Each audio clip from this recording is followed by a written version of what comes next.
Have you ever, really thought about how connected everything is globally? Like how that thing you just bought might have traveled across oceans. It's something we often take for granted, isn't it? Exactly. So today we're doing a deep dive into something fascinating, India's foreign trade. Mm-hmm. We've got this really comprehensive document, CH10 Foreign Trade of India.pdf. It's packed with history, definitions, and honestly, some surprising changes over time. Right. And our goal here, our mission for this dive, is really to unpack what foreign trade actually is. Okay. Understand its role, its vital role, really, in economic development, and specifically look at India's journey, how its trade has transformed over, the last 70 years or so. 70 years, yeah. And ultimately figure out what that means for you listening in as a citizen in this interconnected world. All right, sounds like a plan. Let's start with the basics then. What's the real difference between trade that happens, inside a country versus trade between countries? Yeah, good place to start. It's a critical distinction. When we talk about internal trade, sometimes called domestic or home trade, we mean buying and selling that happens entirely within a nation's borders. Okay, within the lines. Exactly. So think about goods made in Maharashtra being sold to someone in West Bengal or maybe Uttar Pradesh. That's all domestic. Got it. Simple enough. Ah. So foreign trade is just crossing those lines. Precisely. Foreign trade or international, external trade, same thing, involves transactions between residents of different countries. It's that cross-border flow of goods and services. Right. And within that, we usually break it down into three main types. First off, you've got import trade. Imports, right. Stuff coming in. Exactly. A country buying goods or services from another country, that creates an inflow. A classic example for India is importing petroleum from places like Iraq, Kuwait, Saudi Arabia. It's essential. Crucial, yeah. So that's the inflow. What about the other way around? Stuff going out? That's the second type, export trade. So this is when a country sells its goods or services to another country. That's an outflow. Like India selling its tea. Perfect example. India exporting tea or rice or jute to markets like China, Hong Kong, Singapore. Now, the third type is Entrepot trade, and this one's kind of interesting. Entrepot. Okay, what's that about? This is where a country buys goods from one country, often does some processing or adds value, and then sells those modified goods to another third country. So it's not just passing it along. There's an intermediate step. Exactly. Value addition. Think about Japan, for instance. They might import raw materials, maybe from England, Germany, France, to make electronics. Like TVs or washing machines. Right. Radios, washing machines, televisions, they process those raw materials, assemble the products, and then export the finished electronics worldwide. Okay, that makes sense. And how does that kind of trade, the Entrepot model, really enable these complex global supply chains we hear so much about? Well, that's really the heart of it. It shows how value gets added in different places. Japan imports materials, adds manufacturing value, then exports. It creates specialization. Each country contributes its strengths, maybe raw materials from one, manufacturing expertise from another, and then markets in a third. It weaves together these intricate multi-country production networks. It really underlines global interdependence. That paints a clear picture. Okay, so we've defined it. But why is foreign trade so often called this engine of growth? What makes it such a powerful force for an economy? It gets called an engine because its impact is just so fundamental, so widespread for economic development. Firstly, foreign trade is absolutely crucial for earning foreign exchange. Foreign currency like dollars or euros. Exactly. And it's not just about having foreign cash. It's about getting the currency you need to buy things you can't necessarily produce yet, maybe advanced technology, specialized equipment, things needed for, productive purposes. So it unlocks potential imports. Precisely. It expands markets beyond your borders and encourages overall production.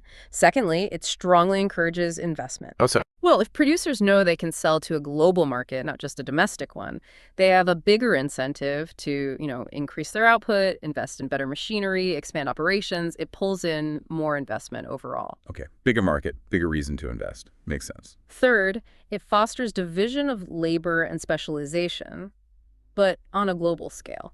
Like Adam Smith, but for countries. Kind of, yeah.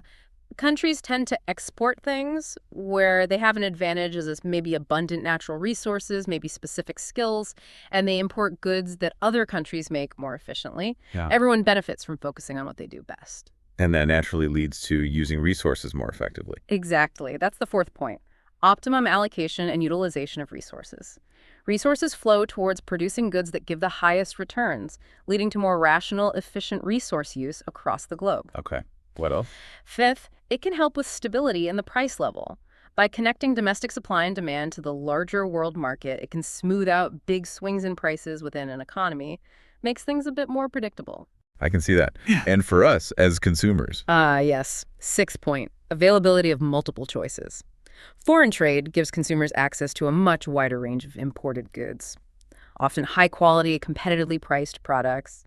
This definitely helps raise living standards, more options, better value. Definitely feel that one. And finally, number 7, it builds reputation and goodwill.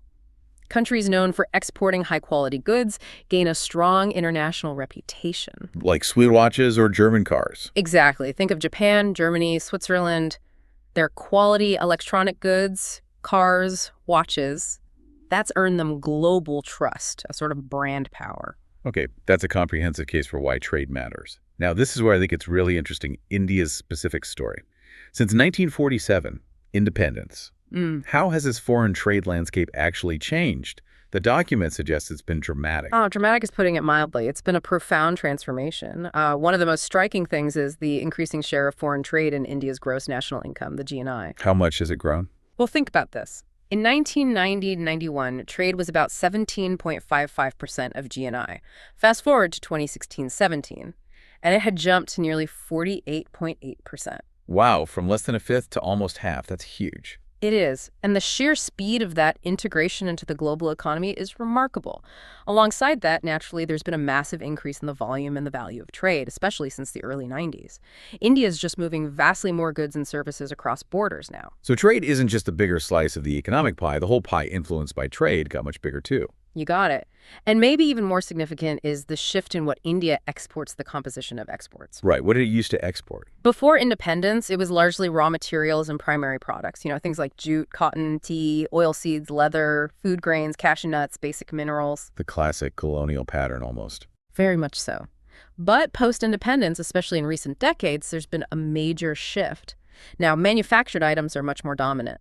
Things like ready-made garments, gems, and jewelry, and importantly, electronic goods, particularly computer hardware and software. That sounds like moving up the value chain significantly. Absolutely. It's a clear sign of industrial development, and we see a parallel story on the import side. Okay, so what changed about what India buys from the world?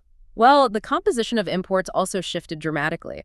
Pre-independence, India was mainly importing consumer goods, things like medicines, cloth, motor vehicles, electrical goods, finished products, basically. Stuff people use directly. Right. Today, while petrol and petroleum products are still very important imports, the focus has shifted heavily towards capital goods. Capital goods, meaning? Things like high-tech machinery, chemicals, fertilizers, steel, goods used to produce other goods and services.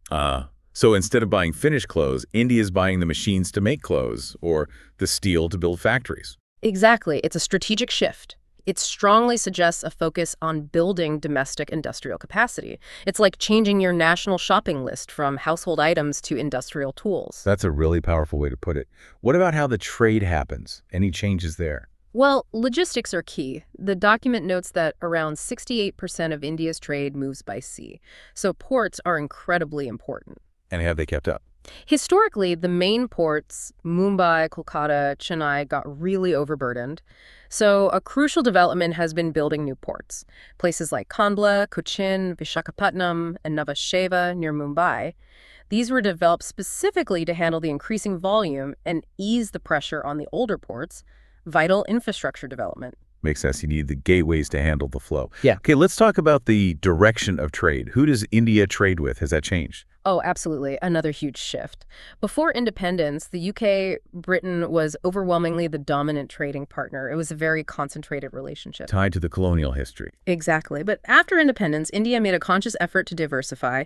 New relationships blossomed. The USA emerged as a leading partner. And significant trade developed with countries like Germany, Japan, and actually the UK remained important too, just not as dominant. So a broadening out. What about more recently? Looking at recent data, say around 2016-17, there is another interesting pattern.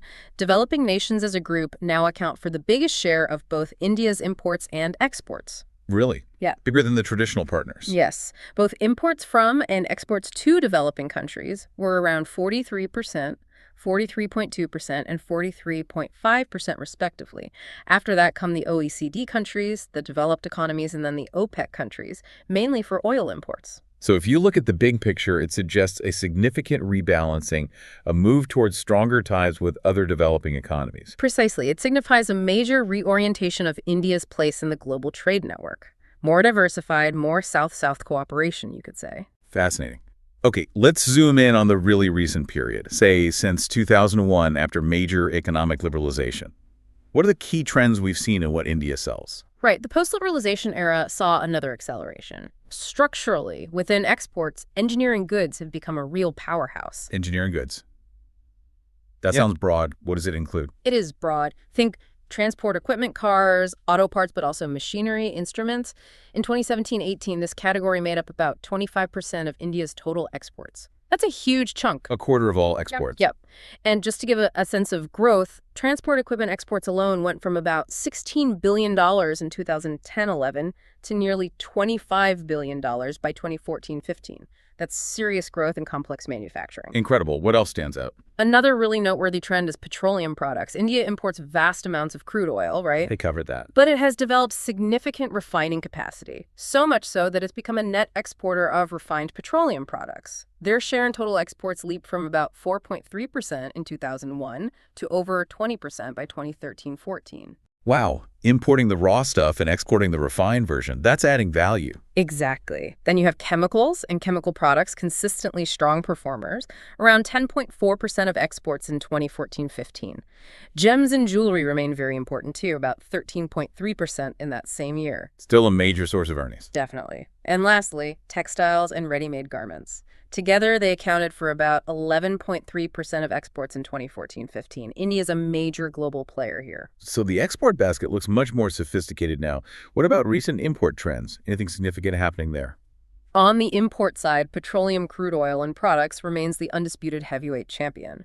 Its share is currently hovering around 31%. That's actually up a bit from around 27% back in the early 90s.